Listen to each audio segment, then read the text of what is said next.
Në këtë edicion do të ndiqni. Qeveria në detyrë rrit shtesat për lehona dhe ndan 100 euro për fëmijët, pensionistët, sektorin privat dhe studentët.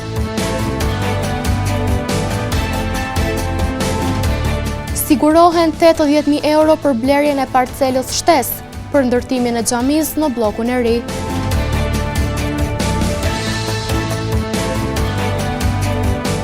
Shkolla Mustafa Bakia përfundon procesin e rilicencimit të mosimdhënësve. Përshëndetje, po fillojmë edicionin qendror të lajmeve këtu në televizionin Syri.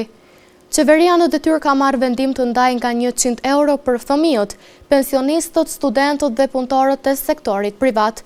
Në mbledhjen e sotme, po ashtu u aprovua edhe vendimi që shtesat për lehonat nga muaji maj të rriten në 500 euro.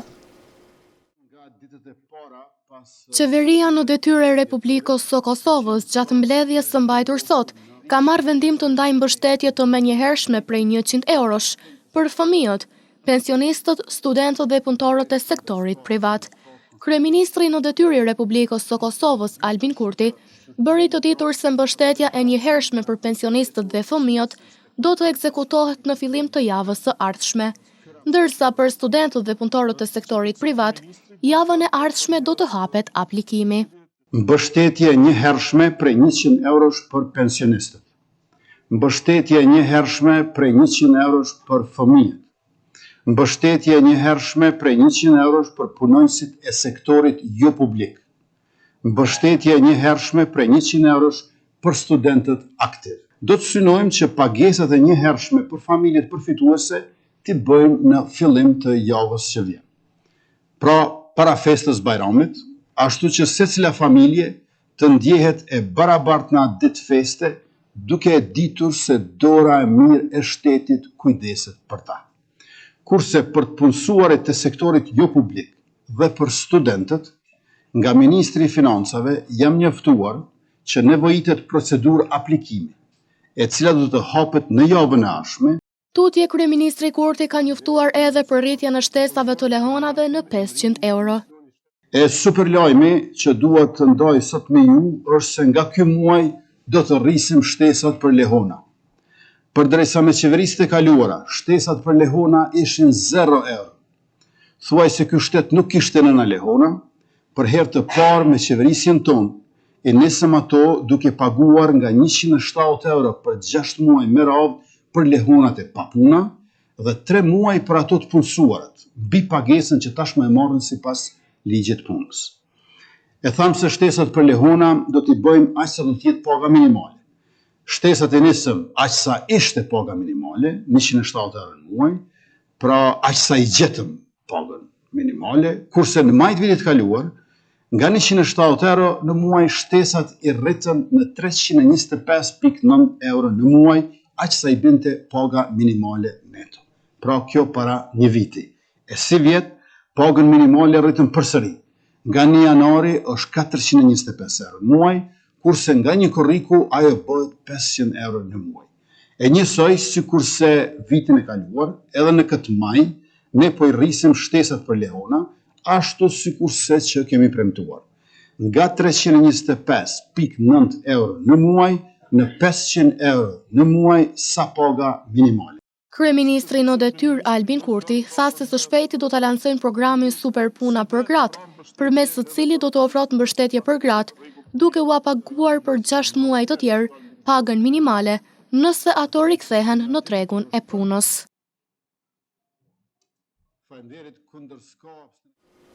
Vjosa Osmani dhe Lumir Abdigjiku, të shoqëruar nga bashkëpunëtor, në këto qaste janë duke mbajtur takime me qytetarët e komunës së Gjakovës. Në një bashkëbisedim të hapur, Osmani dhe Abdigjiku do të presin edhe shumë pyetje nga elektorati, me qëllim që takimi i LDK-s të jetë sa më konstruktiv.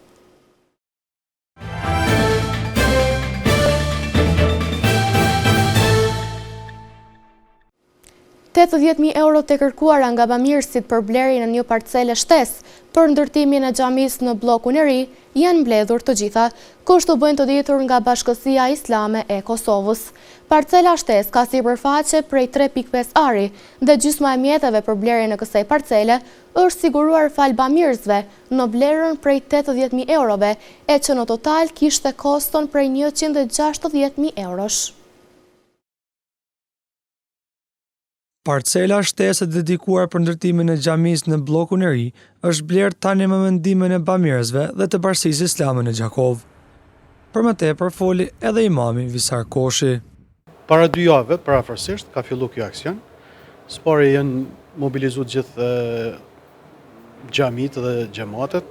Pastaj kemi përsërit edhe një javë tjetër, janë mbledh pothuajse të gjitha mjetet dhe kemi mbrit shumën prej 160.000 euro që do të blehet ajo parcel shtesë që do të kontribuoj për ndërtimin e një xhamie në atë vend, e që Gjakova ka nevojë për një gjë të tillë sepse xhamit janë në për lagje të tjera, por në lagjen e bllokut të ri nuk ka. Koshi përfunde kishte edhe një falënderim. Në emër të Këshillit Bashkisë Islame të Gjakovës i falenderojmë të gjithë donatorët, qofshin të brendshëm dhe të jashtëm diasporën, e cila vazhdimisht ka kontribuar dhe po mundohet që të jetë aktive, do të thotë, edhe në këtë aksion që patëm për këtë parcelë. Parcela shtesë ka sipërfaqe prej 3.5 ari dhe gjysma e mjeteve për blerjen e kësaj parcele është siguruar fal bamirësve në vlerën për 80.000 eurove, e që në total kishte koston për 160.000 eurove. Në Universitetin Fehmi Agani në Gjakov është mbajtur sot konferenca shkencore ndërkombëtare interdisiplinare me temën drejt një shoqërie inteligjente, sfida dhe mundësi. Punimet e konferencës do të zgjasin 2 ditë dhe përmes kumtesave të ndryshme do të trajtohet në hollësi tema e planifikuar. U mbajt sot në Universitetin Fehmi Agani konferenca shkencore ndërkombëtare interdisiplinare me temën drejt një shoqërie inteligjente, sfida dhe mundësi, ku përfaqësuan 27 shtete. Rektori i Universitetit Drilon Bunjaku, në fjalën e tij, tha se shpreson që kjo konferencë të shërbejë si hapësirë ku krijohen ide e lidhje të reja. Universitetet kanë një mision të veçantë në kohën e ndryshimeve të shpejta që po përjetohen sot. Universitetet janë vende ku krijohen dija, ku nxitet mendimi kritik dhe ku ndërtohet bashkëpunimi, si dhe ku formohen gjenerata të reja për të punuar në drejtim të kontributit për shoqërinë e ardhshme. Prandaj, shpresoj që kjo konferencë të mos shërbejë vetëm si një vend për prezantim dhe diskutim, por edhe si një hapësirë ku krijohen ide të reja, ndërtohen lidhje të reja dhe ku me një qëllim të përbashkët kontribuohet në të mirën e shoqërisë. Profesor Tonin Gjuraj nga Universiteti Luiz Gurakuqi në Shkodër u shpreh se tema prek nyje thelbësore të zhvillimeve bashkëkohore që po ndodhin. Tema e këtij viti drejt një shoqërie inteligjente, sfidat dhe mundësit, prek një nyje thelbësore të zhvillimeve bashkëkohore, mënyrën se si zhvillimi teknologjik dhe inteligjenca artificiale po riformsojnë mënyrën tonë të menduarit, të punuarit dhe të bashkëjetuarit. Tema afton të reflektojë mënyrën se si shoqëritë tona po transformohen në aspekte të teknologjisë e dijes, shtoi drejtoresha ekzekutive në QLSH, Jola Kepi. Tema e këtij edicioni, drejt një shoqërie inteligjente, na afton të reflektojmë mbi mënyrën se si shoqëritë tona po transformohen përmes dijes, teknologjisë, inovacionit dhe bashkëpunimit njerëzor. Por një shoqëri inteligjente nuk ndërtohet vetëm në teknologji. Ajo ndërtohet mbi vizionin, përgjegjshmërinë dhe leadershipin e njerëzve që udhëheqin institucionet tona. Ballkani është një rajon i kulturave dhe konflikteve që kontribuon në paqe, u shpreh Jacques Maron, kryetari i Federatës Universale për Paqe për Evropë dhe Lindjen e Mesme. From this experience we came to understand Nga kjo përvojë, ne kemi arritur të kuptojmë dhe të besojmë thellësisht se Ballkani si një udhkryq historik i kulturave dhe feve dhe si një arenë që ka përjetuar si konflikte, ashtu edhe pajtime, bart një zë unik dhe domethënës në diskursin global për paqen. Tutje profesor Robert Qitozi, pedagog në Universitetin e Sporteve të Tiranës, rikujtoi konferencën e para 2 viteve, ku u nderua figura e Fehmi Aganit. 2 vjet më parë në këtë auditor zhvillua konferenca përmbyllëse e aktiviteteve të vitit akademik Fehmi Agani, martiri i kombit dhe i shkencës, emrit të nderuar të cilit mban dhe Universiteti juaj i Gjakovës. Ata nderin përfaqësoi Akademinë e Shkencave të Shqipërisë në ciklin e forumeve qarkulluese të zhvilluar në Shqipëri, Kosovë, Maqedoninë e Veriut dhe në Malnezi, Ulqin, në të cilat u prezantuan punime dhe u sollën dëshmi jetësore mbi personalitetin dhe figurën poliedrike të Femi Aganit, si filozof, sociolog, politolog, intelektual i angazhuar dhe politikan patriot. Nëse duam të shohim zhvillimin e vendit, mjafton të shohim cilësinë e arsimit që ofrohet, u shpreh Dr. Jonida Lamaj, nga Fondacioni Shqiptaro-Amerikan i Zhvillimit. Nëse duam të shohim zhvillimin e një vendi 20 vite apo 30 vite nga sot, mjafton të shohim cilësinë e arsimit që ofrohet sot në një vend. Dhe ku ka më mirë që t'investohet pikërisht tek arsimi për të ecur përpara. Fondacioni në fakt arsimin e ka bërë themeli dhe ka një set programesh, projekte në këtë sektor, duke prekur të gjitha grup moshat. Profesori Besim Gollopeni u shpreh se tema e konferencës është shumë domethënëse për kohën në të cilën jetojmë. Tema e kësaj konference është jashtëzakonisht domethënëse për kohën në të cilën jetojmë. Shoqëria inteligjencë, siç u cek edhe më parë nga koleg parafolës, nuk nënkupton vetëm zhvillimin teknologjik, por gjithmonë shikuar nga perspektiva sociologjike, mbi të gjitha një shoqëri që ndërton dije, etik, solidaritet, bashkëpunim, por edhe përgjegjësi sociale, pra më shumë se kur më parë. Ndërkaq punimet e konferencës do të vazhdojnë edhe gjatë ditës së nesërme më 23 maj, ku do të trajtohet me hollësi tema e planifikuar. Përfundon reformimin, tregu i punës tashmë ka hyrë. Me 13 mosimdhënëse që sot zyrtarisht përfunduan rilicencimin, është përmbyllur plotësisht rilicencimi të gjithë mosimdhënësve të shkollës fillore Mustafa Bakian në Gjakov. Drejtoresha Zana Kurtishi Rudi, duke folur për ecurinë e procesit, tha se të gjithë mosimdhënësit dhe komisioni kanë qenë shumë ndërveprues që gjithçka të shkojë sipas planifikimeve. Me një ceremoni mes mosimdhënësve, është finalizuar sot procesi për trirjes, vazhdimit të licencës karrierore të 13 mosimdhënësve të shkollës fillore Mustafa Bakia, me që rast ka përfunduar procesi vlerësimit të gjithë stafit të shkollës, kështu shpreh para këtij institucioni Zana Kurtishi Rudi. Sot jemi mbledhur bashkë shkolla Mustafa Bakia për të finalizuar procesin e vlerësimit të mësimdhënësve të gjithë mësimdhënësve të shkollës tonë, me një ekip shumë profesional, i cili ka bërë një punë të mrekullueshme, dhe sot me ta 13 mësimdhënës ne finalizojmë rilicencimin e gjithë stafit të shkollës. Koordinatorja e cilësisë në këtë shkollë, Raimonda Kurshëndia, u shpreh se procesi i vlerësimit të performancës së mësimdhënësve ka qenë transparent e tejet bashkëpunues. Ka qenë një proces bashkëpunues, transparent dhe kolegial. Është bazuar në ligjin e arsimit parauniversitar, si dhe në udhëzimin administrativ për vlerësimin e performancës së mësimdhënësve. Mund të them që ky proces i vlerësimit të performancës nuk ka përmbushur thjesht një kriter për licencim, mirë po na ka ndihmuar si një proces që të hetojmë ato çështje që kanë nevojë për përmirësim dhe në këtë mënyrë ngrisim cilësinë e mësimdhënie. Ndërkaq, gjatë ceremonisë, u ndan edhe mirënjohje për ekipin e vlerësimit të performancës së mësimdhënësve për përkushtimin dhe angazhimin në këtë proces. Një vit shkollor me shumë sfida e ka përcjell Inspektoriati i Arsimit në Gjakov. Inspektori Ndrec Përleshi thotë se pavarësisht se tani jemi më të kompletuar si numër, vetë dinamika e punës së digasterit që përfaqësojmë është sfiduese dhe kërkon angazhim të madh në përfundimin me sukses të secilës detyrë. Niveli i shkollave në Gjakov dhe performanca atyre është thelbësore për nxënësit dhe për shoqërinë së ardhmes. E për nivelin e institucioneve arsimore ka folur Ndrec Përleshi.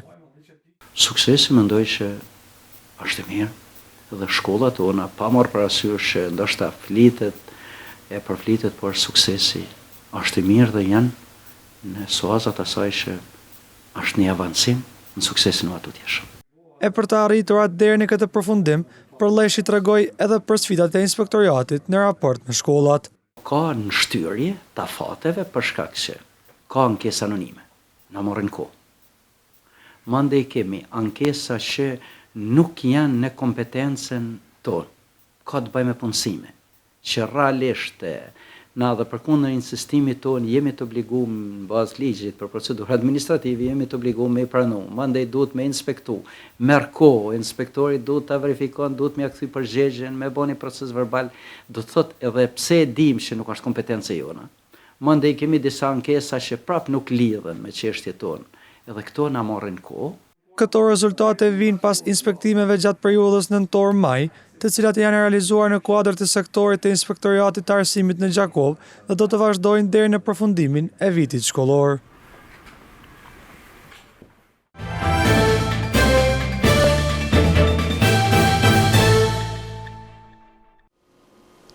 Doli, Pjetërshani, Mogleca dhe disa fshatra të tjera së fundmi janë duke u përballur me reduktime të shumta të energjisë elektrike.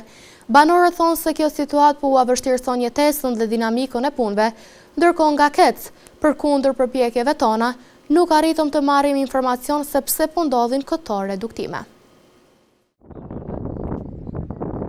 Në fshatrat Moglic, Raq, Pjetërshan dhe të tjera në afërsi, reduktimet e rrymës janë bërë pothuajse të përditshme. Për banorët, ky fakt po paraqet shqetësime e vështirësi të madhe. Kohën e fundit ka pas shumë kneka na, daleza për rrymë.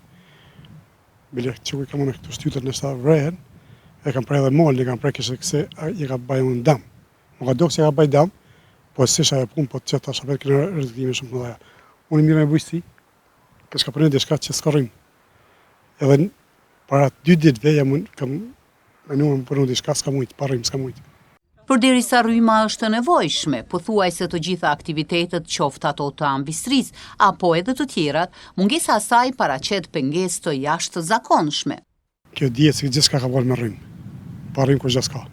Shka të dalë se bëhet diçka pa rrymë nuk bën. Vetëm për këtë punë se tash unë traktuar në marrë shka livroj, po shka kam diçka të shtëpia s'buj pa rrymë. Për të kuptuar arsyeën e reduktimeve të rrymës si dhe kur pritet të përfundoj ky shqetësim i banorëve, ne jemi drejtuar në email së dhënësës së kompanisë KEC, por deri në transmetimin e kronikës nuk kemi marrë një përgjigje. Pas disa dekada shpunë në repartin e neurologjisë, sot zyrtarisht është pensionuar neurologu Agron Këpuska.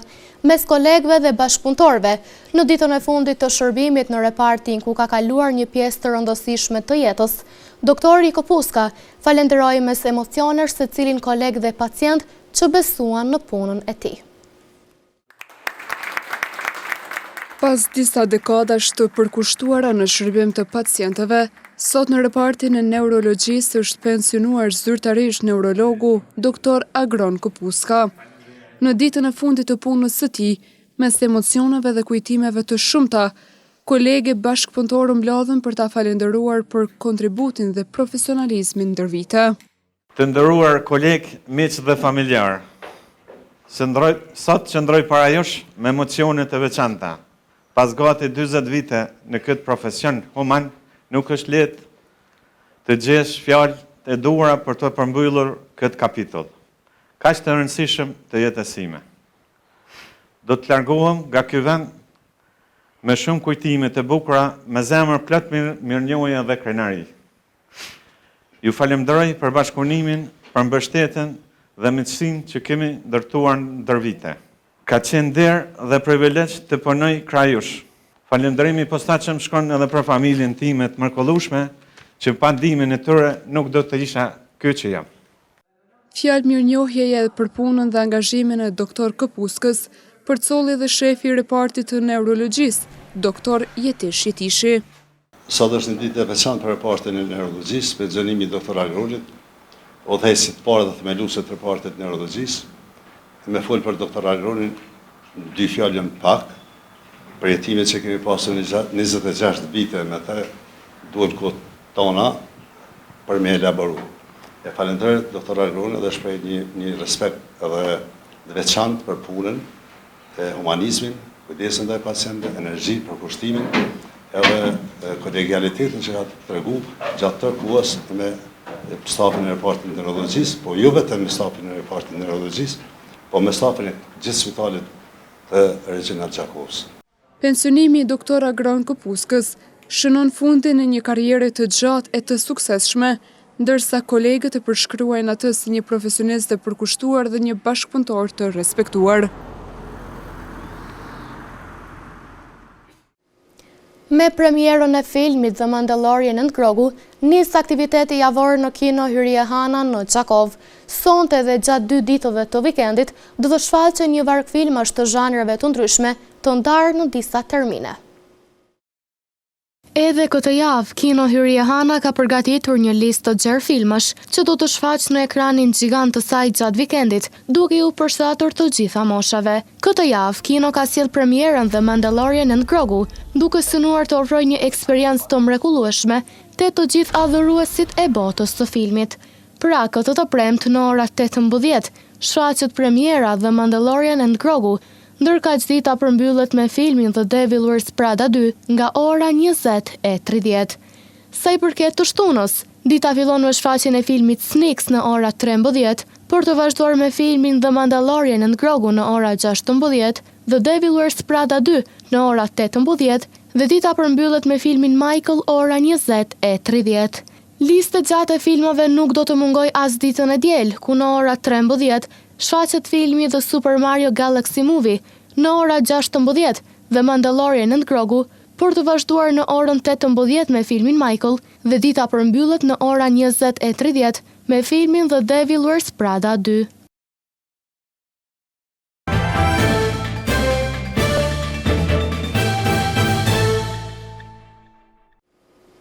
Handballistët e Shqiponjës, mbrëm në palestrën Afrim Bunjaku në Samadreq, nuk ja dolën të sigurojnë fitoren e tretë për titullin kampion, por përkundër humbjes së mbrëmshme, vajzat e kanë edhe një shans tjetër në mesjavë për të arritur objektivin e tyre. Pas formës së mirë në 2 ndeshjet e para finale, handballistët gjakovare u ndalën në palestrën Afrim Bunjaku me rezultat 29-23.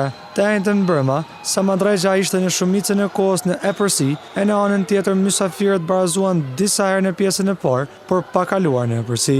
Në pjesën e dytë epërsia e skuadrës Samadreqase u rrit edhe më shumë, ndonëse mysafirët nuk u dorëzuan, duke e bërë sfidën më interesante, por që nuk mjaftoi për fitore. Te Shqiponia, Almani Vukazi kishte 8 gola, ndërsa Victoria Olivera ishte më efikasja te Samadreqa me 11. Ndeshja katërt finale do të zhvillohet më 24 maj të dielën në palestrën Shaninushi në Gjakov. Futbollistët e vllaznimit nesër mbrëmaj pret dueli final ndaj klubit të futbollit Vushtrisë, ku qëzinjët po kërkojnë mbështetje nga sportdashësit, me qëllim që gjithë ndeshja të shkojnë në favorin e skuadrës gjakovare. Futbollistët e vllaznimit do të zhvillojnë ndeshjen e fundit për sezonin në rregull të shtunën ndaj Vushtrisë me fillim nga ora 16 në fushën Shaninushi. Fitoria është i vetmi rezultat që mund të dërgojë vllaznimin në Super League, që me ndihmën e tifozëve, lojtarët do të japin maksimumin në fushë. E në anën tjetër, mysafirët do të jenë një kundërshtar jo i lehtë, të cilët do të shkelin fushën me synimin e njëjtë, Super League-n. Në ndeshjen e fundit mes këtyre 2 skuadrave, vllaznimi u poshtë me rezultat 2-1 si mysafir.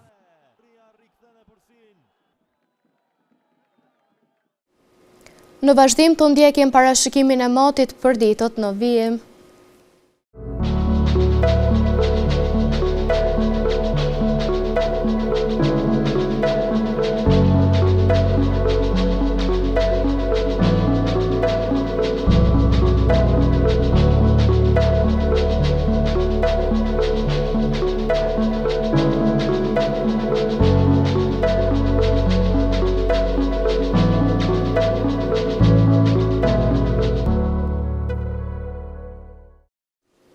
Para se të ndahemi të ndjekim edhe një herë titujt kryesor të këtij edicioni.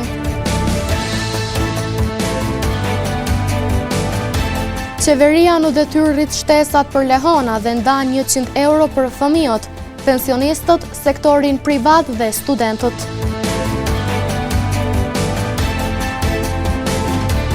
Sigurohen 80.000 euro për blerjen e parcelës shtesë për ndërtimin e xhamis në bllokun e ri.